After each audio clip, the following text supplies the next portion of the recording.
Senator of the Republic goes back to 2015 when he won on the ticket of APC, the Kaduna Central District. A fine morning to you, Senator Sani.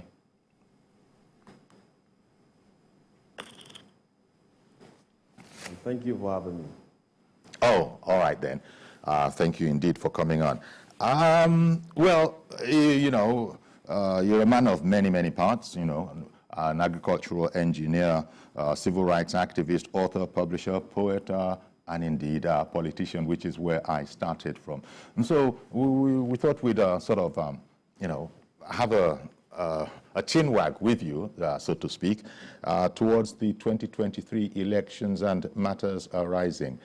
One of the biggest, you know, it's published in all the papers this morning, the military reportedly resisting pressure to compromise elections. That's by the Chief of Defense Staff. It would be interesting to hear your perspective on this, because a lot of Nigerians would probably have been surprised with the notion that the military can be approached in that manner at all. Give me your views on that sort of a news break.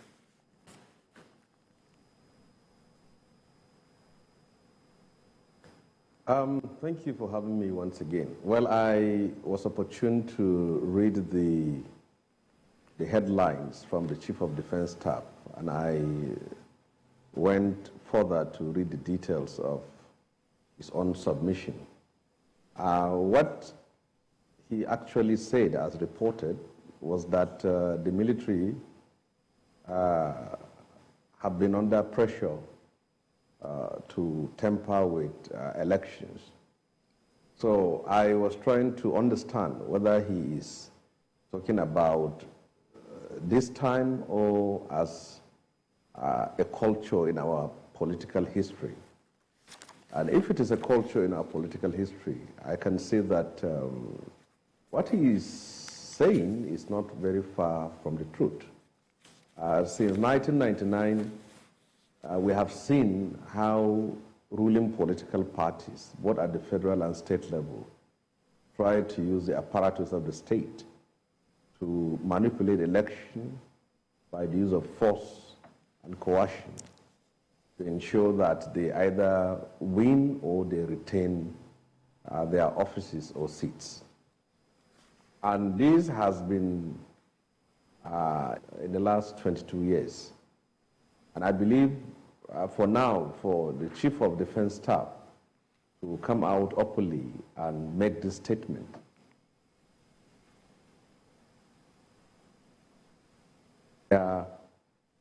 former service chiefs were in denial of what has been happening.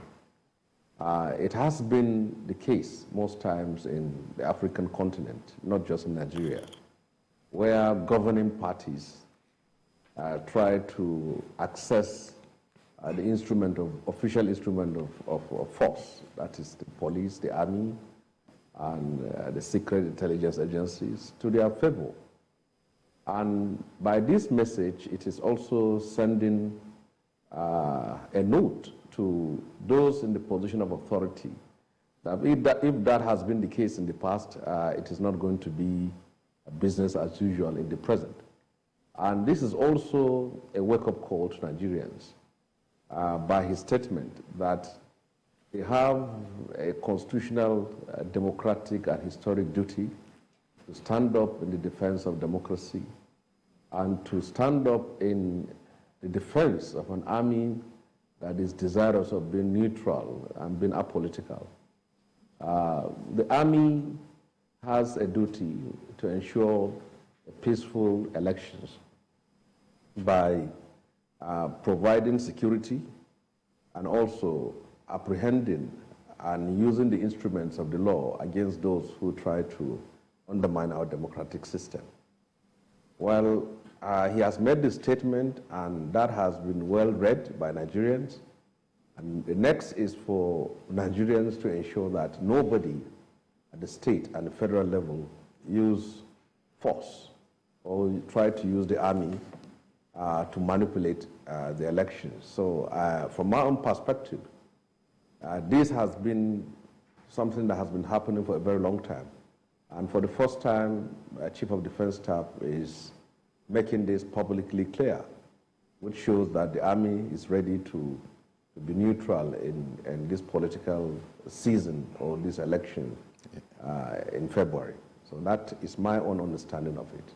And, you know, sort of following with that, I think it's, you know, probably right to also put in there somewhere that, well, the President Muhammadu Buhari, has actually been vowing to defend democracy in Africa, not just Nigeria. And he said in the past that if there's one legacy he wants to leave, it's going to be that of enabling the conduct of a free, fair, transparent election. This probably should be reassuring to all the contestants that will be involved. Is that sort of, does that say something to you as well? That in addition to what you said, the Army, you sort of depend on them to behave themselves. The President is even saying that not just in Nigeria, but in Africa. And if he's going to be doing it for Africa, I imagine, you know, charity begins at home. Is that reassuring?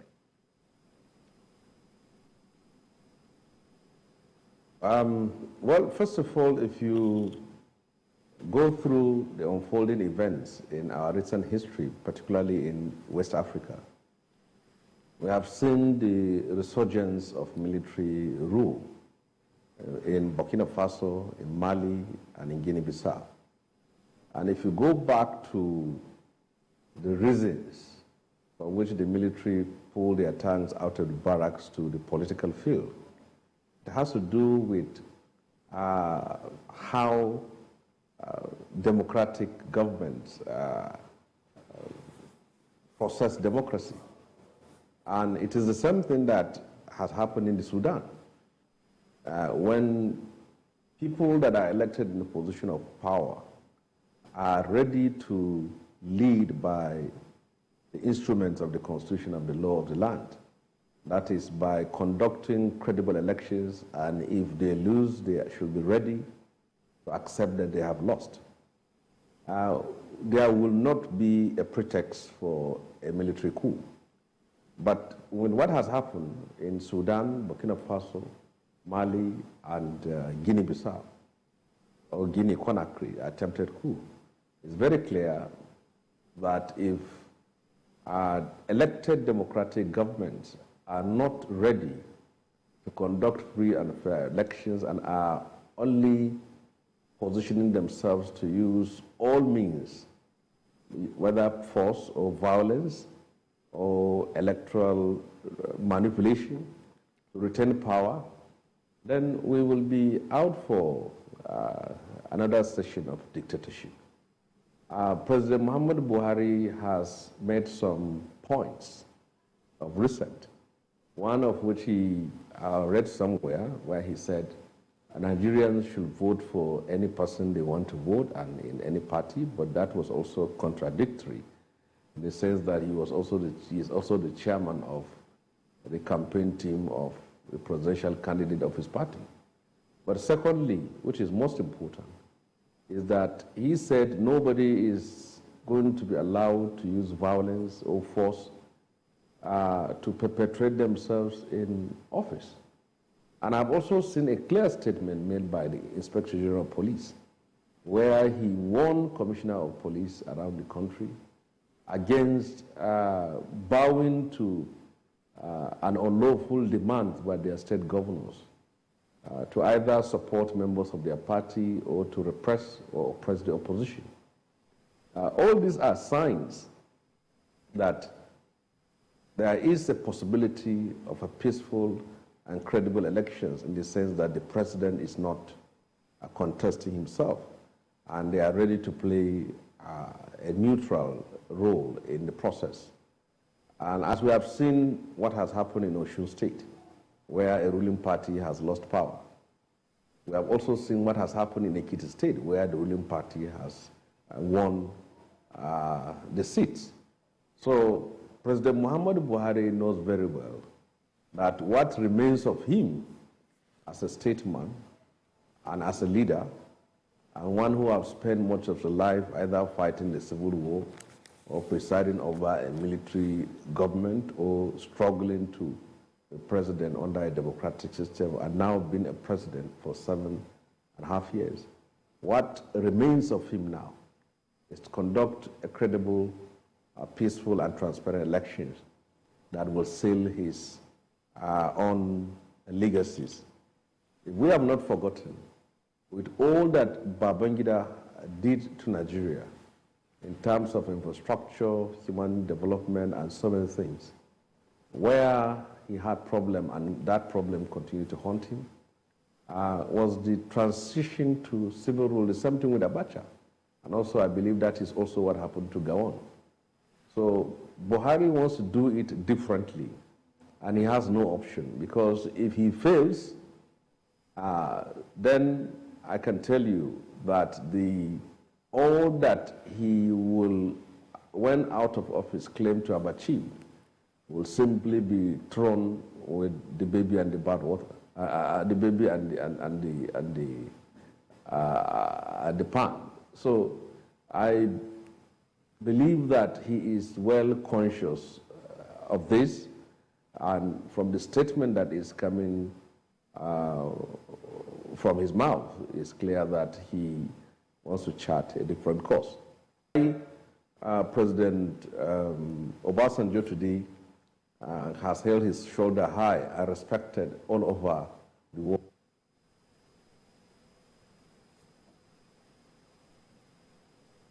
Election in 1979 and hand over power, and in 2007 he was also able to conduct elections and hand over power. And one of the reasons why Jonathan is still being respected across the country and the continent and being invited to preside over affairs of the continent also has to do with how he conducted elections, lost power, and stepped down peacefully.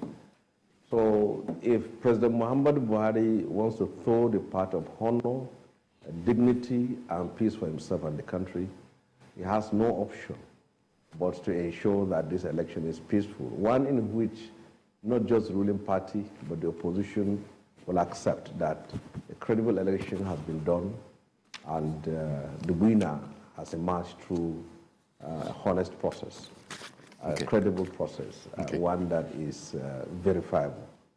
So his assurances are left to be seen when the practicality of elections come into being. When the elections are here and then we have not seen policemen, soldiers being used against voters, when the elections are here and then we have seen votes count, when the elections are here, we have seen winners emerge through a transparent process, when we see the application of technology, the electronic transmission system, all those things happening, then we will now come back and say that he has lived up to his word. But for now, we believe these are promises, pledges, and assurances, and we will now hold him to that to ensure that it becomes a reality.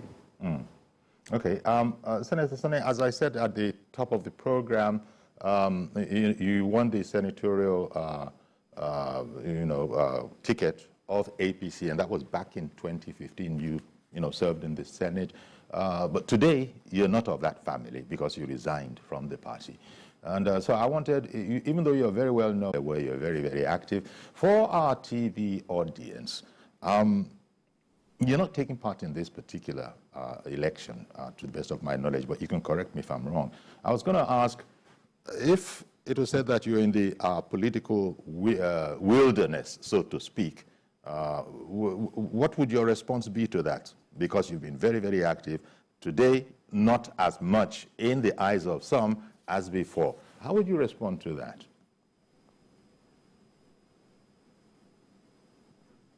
Well, I was a founding member of the APC in the sense that we came from the CPC. And secondly, I left the APC because the party has become a personal property of Governor of Kaduna State.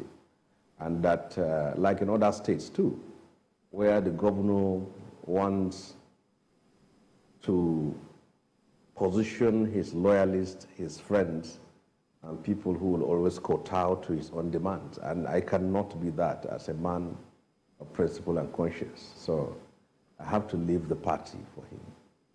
Right now, I'm in People's Democratic Party and a member of Presidential Campaign Council. And I believe that people have various responsibilities in the party. And our own responsibility is to ensure that the candidate of our party emerge as the president of Nigeria. And perhaps in comparison to what has happened in the past, when I'm holding a position as a serving senator, it's most likely for you to see us more prominent on issues because we are holding positions. But now what we can only do is intervention on some certain issues.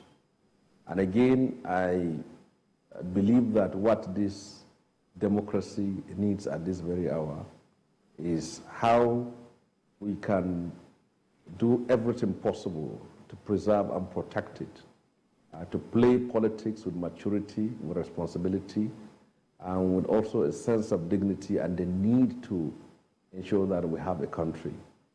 So I'm not into that kind of politics where I will have to come out because I'm supporting one candidate and I'll be insulting everybody.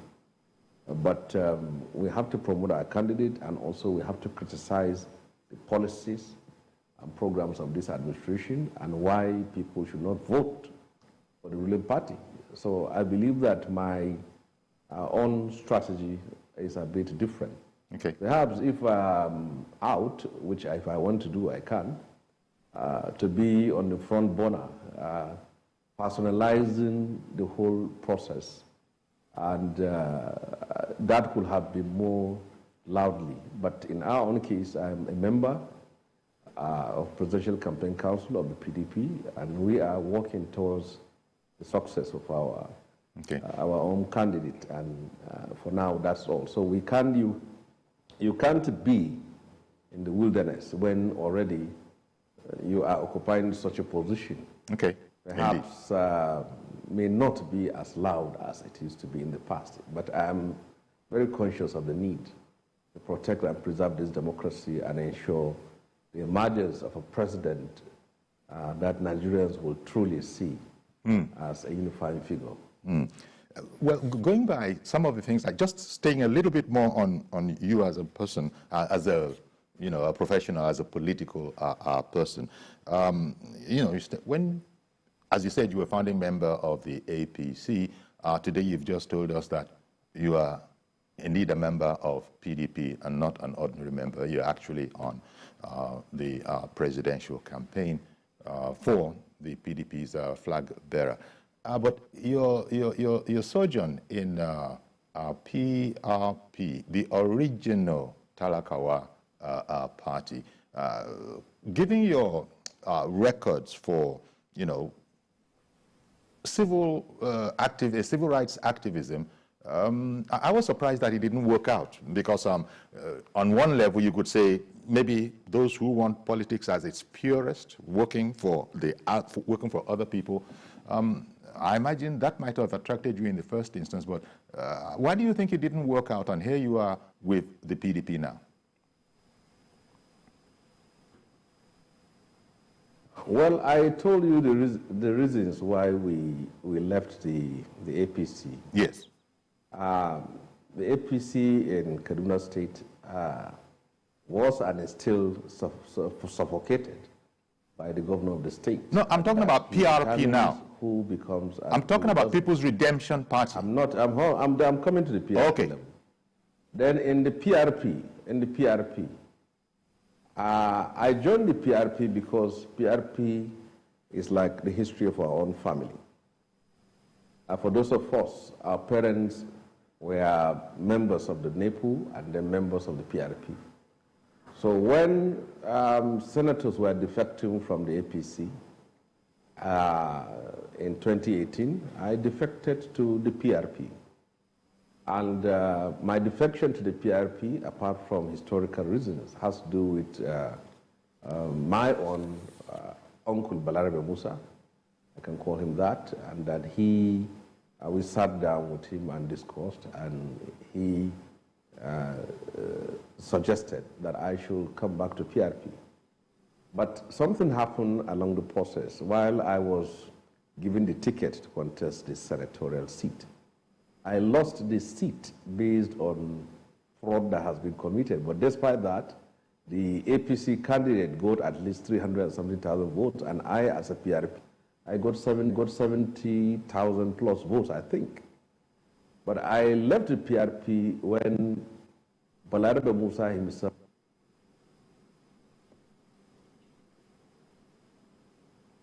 told he was intending to hand over the leadership of the party to. One was a professor from Kano, and the other one is perhaps the current chairman. And then when he handed over the party to the current chairman, and then crisis began between him and the chairman of the party, to the point that the party was split into two. And for me, I have warned him earlier on the decision he was about to make. But at the end of the day, up to the time Balarabe Musa left, the party was divided and was in crisis. So for me, I have a duty, and that duty is to remove the APC from Kaduna State. And we can't achieve that in a party that is divided. So I have to join forces with the ruling party in the state, the PDP, and then we came up together. I contested the governorship of the state, and I could not get the ticket. So, but now we are supporting the gubernatorial candidate of the state to take over power from the APC. So it is more of a situation we find ourselves. If we remain divided as an opposition in Kaduna State, the ruling party is going to come back to power. So they need to have a forum where we can all align ourselves with each other and then join forces to evict the APC from Kaduna State, made me to join the PDP. And then everything is going as been planned for now. Okay. So I am also obliged as a member of the PDP to support our own presidential candidate right from the primaries to the last point. So in politics, what is a reality today may not be a reality tomorrow, but what is most important is for one to maintain the consistency of his principle, and that is it. Are you hopeful, or are you interested in contesting, an elective position any time in the future? Or, as you said, you've indicated there are a number of ways, and I've said that there are so many things that you could do, given what I cited at the top of the program. Are you still interested in elective politics later on?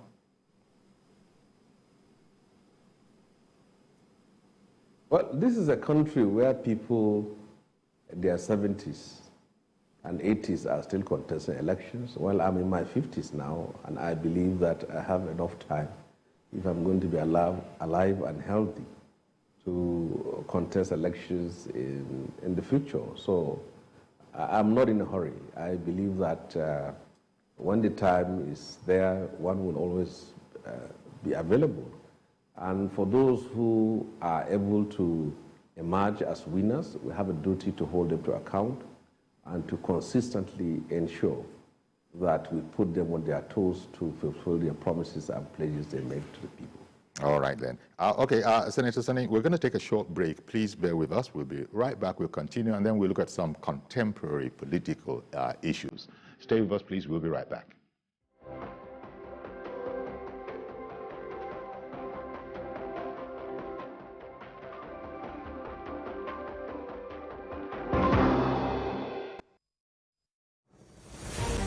It's not a regular show. It's an online interactive session where we share my views on the everyday issues that cut across politics, security, health, current affairs, governance, and so much more. I am passionate about our country. I choose to support any conversation geared towards building a better Nigeria. Babajide Kolaji Otitoju. Join me every Saturday on TVC News YouTube channel as I discuss Nigeria and the world at large on the show, Issues with Jide.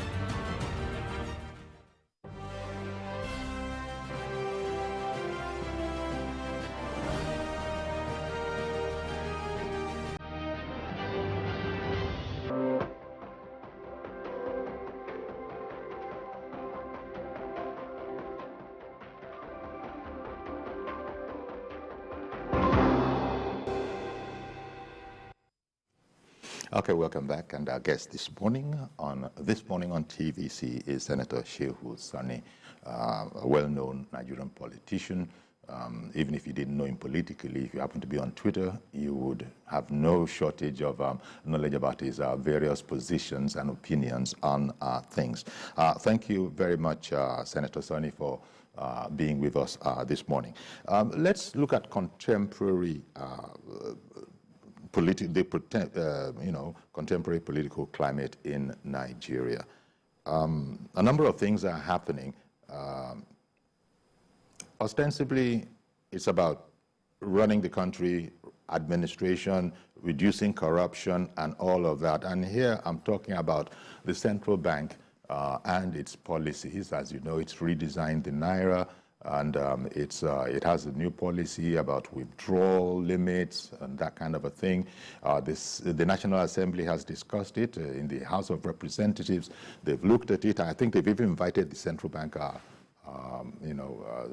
the president or the chairman of the central bank. I wonder what you think, especially the argument I heard in the House of Representatives, pending when they will meet with the Senate, that it is in the language of the PRP, the talakawas, the ordinary people, the people in the rural areas who will really suffer from this. And at the same time, it is thought that it will somehow stem criminality. If you make money hard to access, then people, dubious people trying to make you access that money by way of ransoms or those kind of things, their life will not be as easy as it is. Give me your thoughts on the whole idea as, if I may say so, probably a social critic.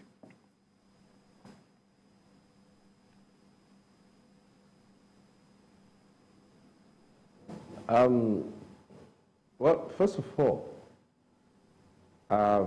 what we need to understand is that the CBN is operating like a republic within a republic.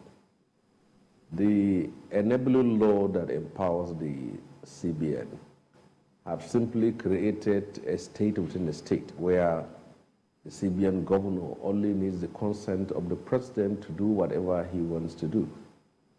And in a situation where you only have that kind of one way or two people's decision, you need a president that is well conscious and enlightened about financial matters, about the banking system, about fiscal policies, about all these details, the relationship between our financial system and the social system and the economic system. If you have a president who has a very limited knowledge of the banking sector and the relationship between banking and the social well-being of the masses of the people, so all you will have is a governor of a bank coming with a file and lecturing the president, and the president will simply append his signature there. And this is what is happening today. Is that the impression you have of the president's knowledge of the banking system? That established the CBN. I don't think the president has enough knowledge of what is happening there, because you can only understand that by the kind of interview. Have you yourself, as a journalist, have you ever heard where the president, in all the comments and questions he has been asked throughout his political life, ever given any enlightened opinion or enlightened view or enlightened position on Nigerian banking system or global banking system or even economic system? The president is more centered on the issue of corruption. If you ask him about aviation, he will say corruption. Water, he will say corruption. Environment, he will say corruption. So you see, this is the kind of leader that we have for now. So if you have an enlightened and well-educated president, one that knows economics very well, one does know banking system very well, well, the CBN governor cannot always have his way.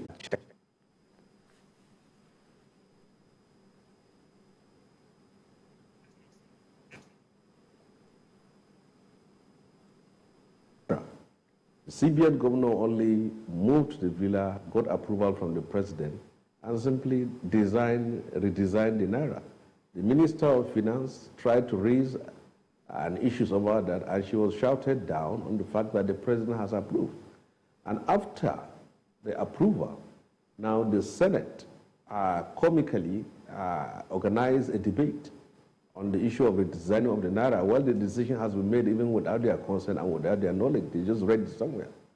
Secondly, the Senate set up a committee on what they call investigating the disbursement of development bank funds.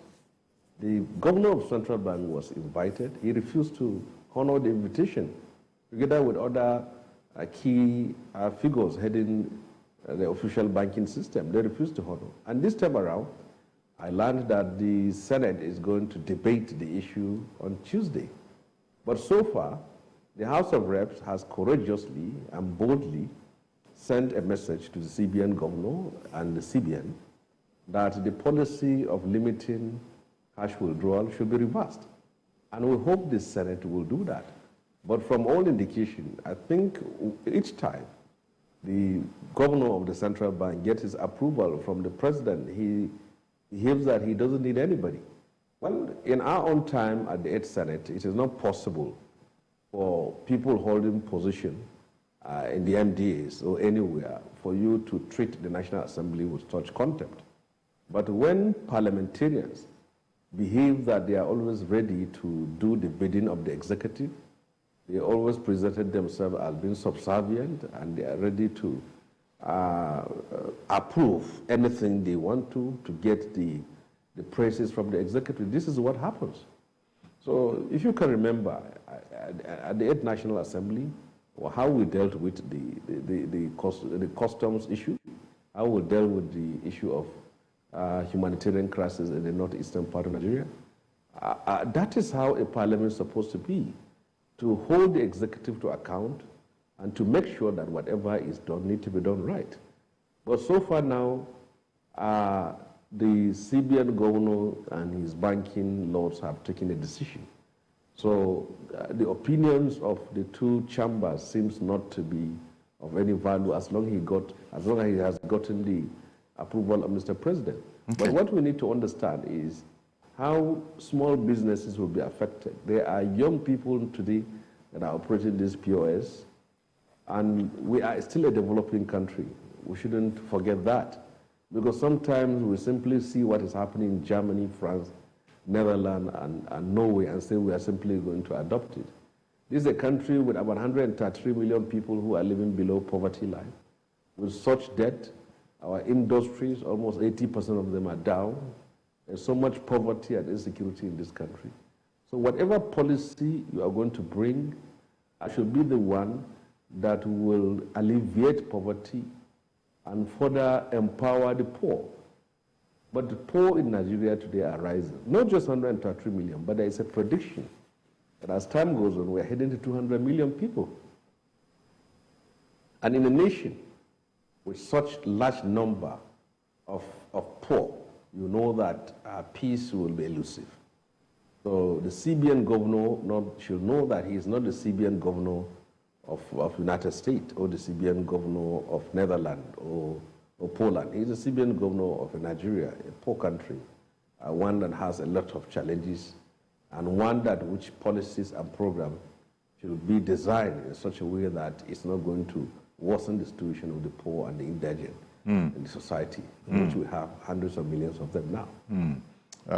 Although the response to sort of the outcry, according to one of the headlines in the this morning on the paper on the newspaper is, we won't be rigid on cash withdrawal limit, but the policy stays. In that context, I was going to ask you if you see any merit in the notion that, look, the corruption thing that you spoke about, this particular policy, if it is carried out, could indeed lead to the desired effect of discouraging, criminals from causing fantastic withdrawals and that kind of thing generally. Also politicians, it is thought, who might want to be doing the wrong thing with funds that are theirs, but by the time you withdraw them at a certain stage, the suspicion, of course, is that vote buying and all of that. Do you see any merit at all in the other side of the argument, which a lot of people have said is outweighed by the suffering of the small, holders of accounts? Do you see any merit in the attempt? Well, in all the submissions being made by the proponents of cash restriction, they have not been hammering on restricting or limiting the influence of money in politics. But in general sense, if anything we can do that will discourage or make it impossible for politicians to buy votes from the electorate, I think it's a welcome development. But there should be innovative ways in which whatever actions we take will not have consequences on the economic lives of poor people who have simply, most of them are voters. So I think the statement he made that it's not going to be rigid, what does that mean? You have a policy in which you said if one goes beyond a certain limit, he will either pay 5% or 10% penalty for such withdrawal. And if you are not going to be rigid, it means that you don't have actual, you want to simply play both sides. Because if you have a policy, it remains a policy.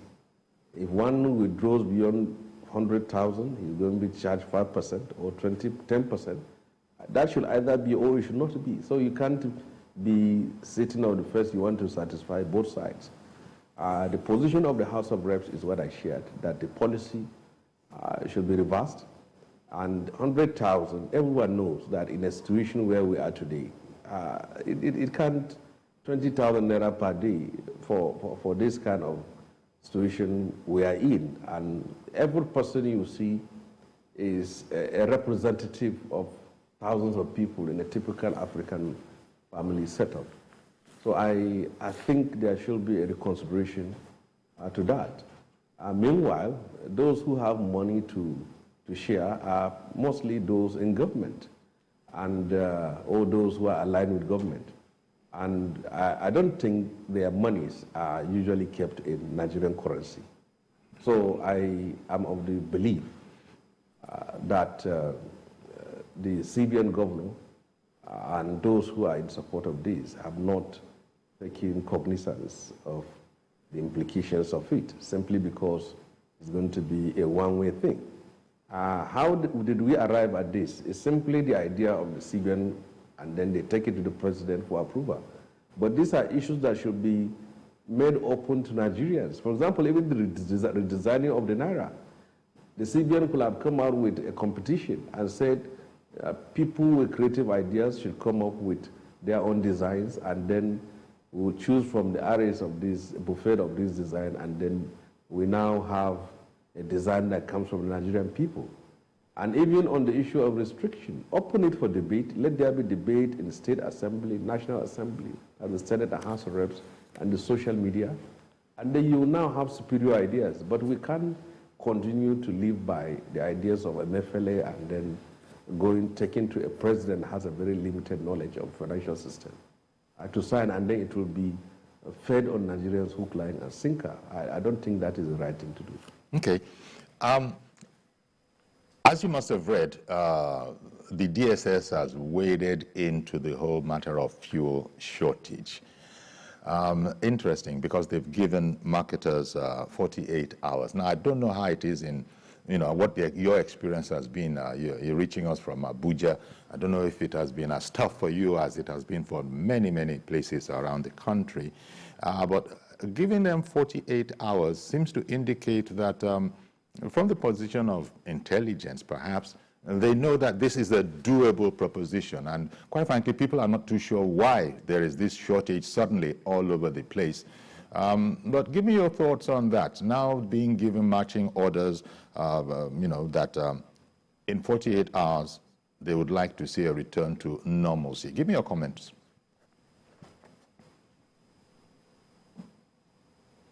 Well, even though I have not worked in the oil industry, but I have my views, and my views are this. 90% of the problem we are facing today is not caused by the NNPC, it's been caused by petroleum marketers. They don't import PMS. They buy it from one sole importer, so they have no problem of saying the dollar has gone up or it has come down. They are the ones who are holding the goods. They are the ones who are fixing illegal prices. They are the ones who are sabotaging the system. Most of these fuel stations are owned by people who are profiteering whenever there is a shortage and whenever there is a queue. The queue is not one that is natural. It's artificially created by the marketers. The Nigerian National Petroleum Company, since it has been transformed from a government-owned outfit to a limited liability public company, I believe it has done a lot in terms of what we can see from the time the Petroleum Act started operating to now. We have seen how they were able to enter into agreements with global pipeline from Nigeria to Algeria, Nigeria to Morocco. We have seen the resolve in terms of exploring oil.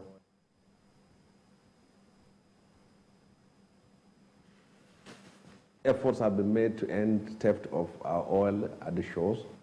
And I think I can only say kudos to Yori and the management team of the NNPC and perhaps the minister. And by extension, this is one area that has been achieved. And I'm 100% opposed to any attempt by any presidential candidate, including my own, to sell the NNPC, because the NNPC should work like Aramco.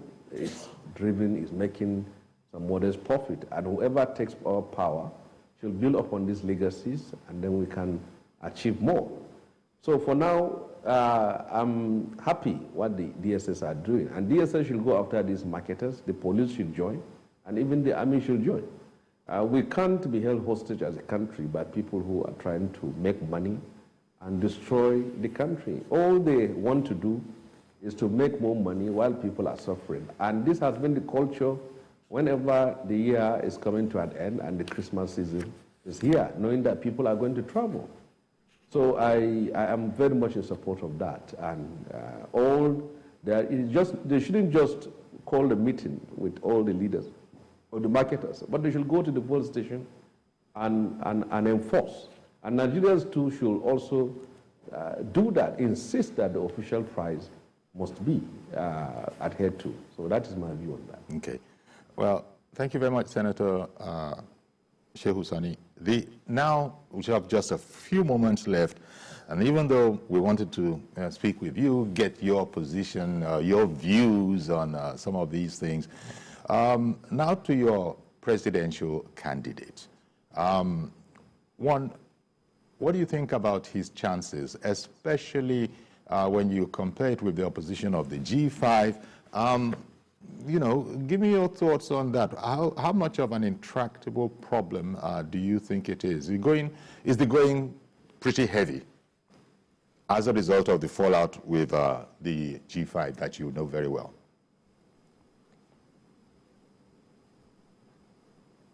Well, first of all, let me make a little analysis on the political parties. Well, there is no political party today out of the major four that does not have headache and heartache. The NMPP is limited to Kano and some few states in the north. The APC has its problem in the sense that Christians are seen it to have analyzed them with a Muslim ticket, and that is also a monster they have to deal with. And as for a Labour Party, it also means to be a candidate of a section of the country with a certain fanatical followership. And then as for the PDP, the problem is internal. Others may be external, but the problem of PDP is internal. Internal in the sense that the 5 governors have decided to withdraw their support from the presidential candidate of the party.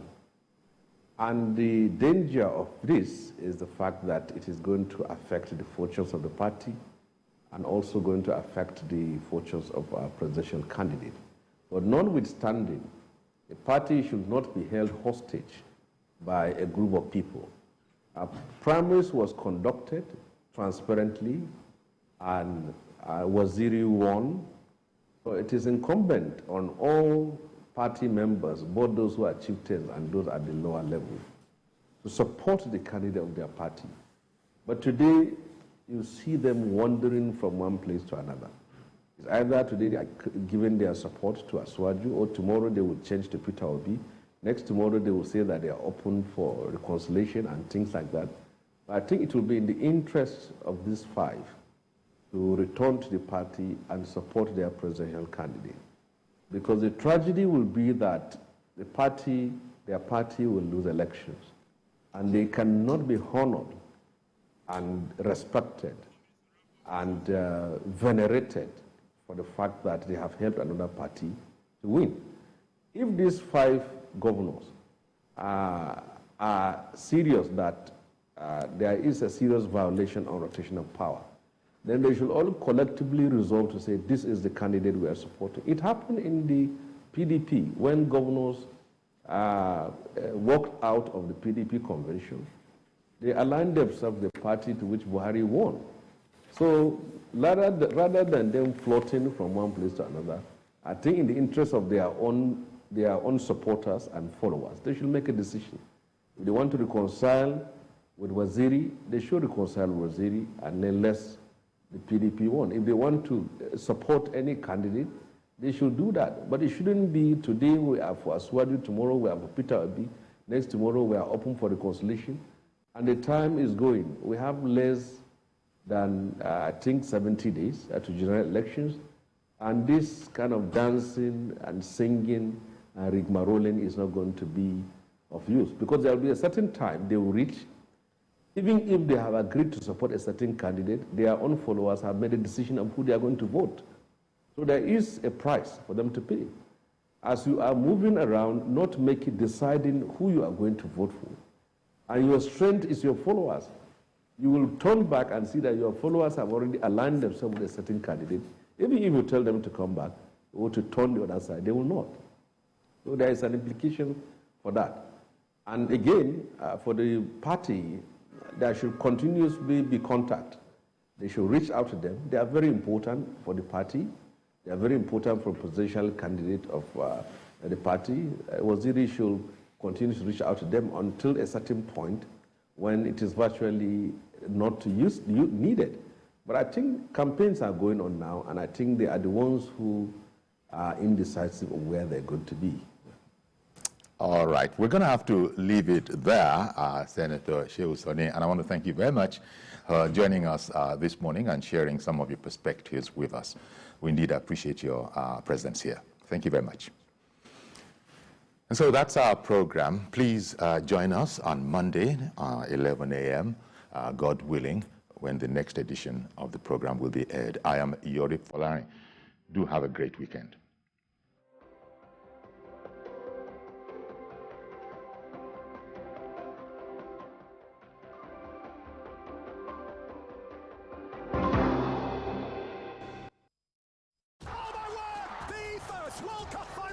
The World Cup season is here again, and you can almost feel the excitement in the air.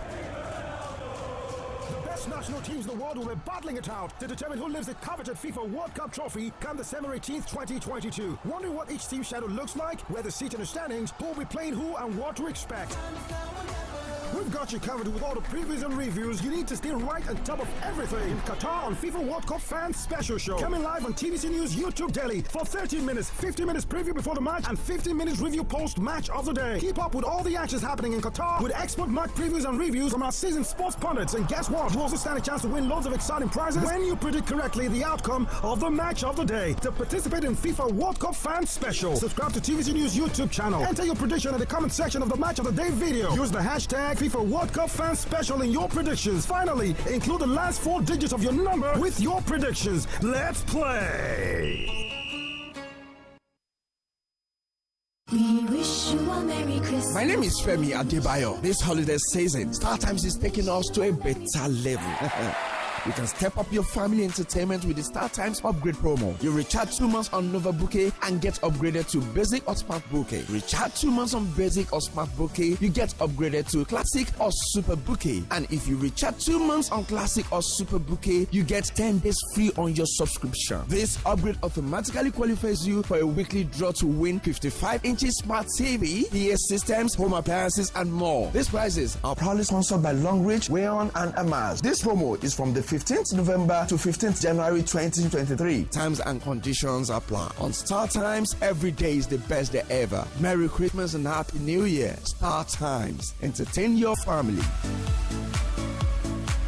The following is a paid presentation by ShopX TV. Struggling with energetic kids and you can't get them to get to sleep? Tried so many things to get them to snooze, but nothing seems to work. ShopX TV is proud to introduce an amazing gift for the kids.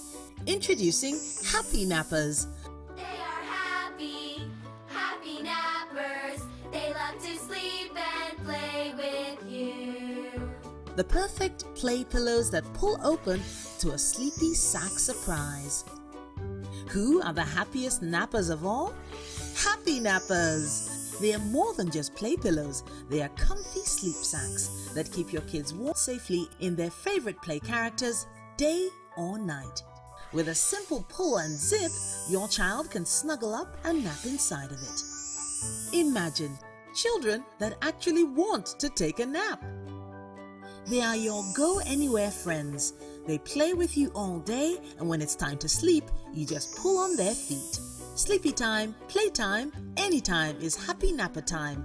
And when the napping is done, they fold back in for even more fun. Ordinary play pillows or blankets are not as much fun and they don't hold the heat in, unlike happy nappers. And the sleep sacks are completely enclosed to keep your child warm and cozy during nap time or even through the night. Toluwani absolutely loves her Happy Napper kitty cat. It's pink, girly, and fluffy. Everything that she loves. Well, I love it because it's a 2-in-1. She can play with it all day, and when she's tired, she can take a nap in it. Sultana loves his Happy Nappers Grey Shark. He loves playing with it and has real adventures with the shark. It's been really hard for him to sleep recently, but thanks to his Happy Napper Shark, he finds it so easy to sleep all through the night. And to be honest, simply easier for me too as well.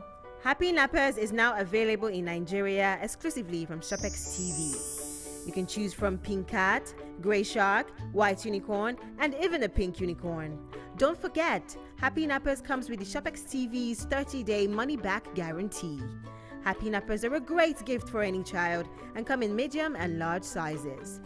Why not put some fun into your child's Christmas and get the ShopX Medium Happy Napper for 49,950 Naira and the large Happy Napper for 69,950 Naira only. Call the number on your screen now or visit our website at www.shopxtv.com to order yours now. And that's not all. If you order now, we will deliver to your door with no delivery charge. But hurry, limited stock available, so call now while stock lasts. The preceding was a paid presentation by ShopX TV. Men do not like overconfident women. Don't touch me without my permission. I'm a playful guy and I do get carried away sometimes. You are selfish, manipulative, and you are a narcissist. After all I've done for you. What have you done for me? Look, she called me barren. You know my mom doesn't know any better, right? You say that now, but then when you see your mother, you start to act like you're deaf and dumb. You were supposed to be more careful. I've been. Clearly not enough. At TVC News, wherever the big news story is happening, we're geared up to break it. TVC News, first with breaking news.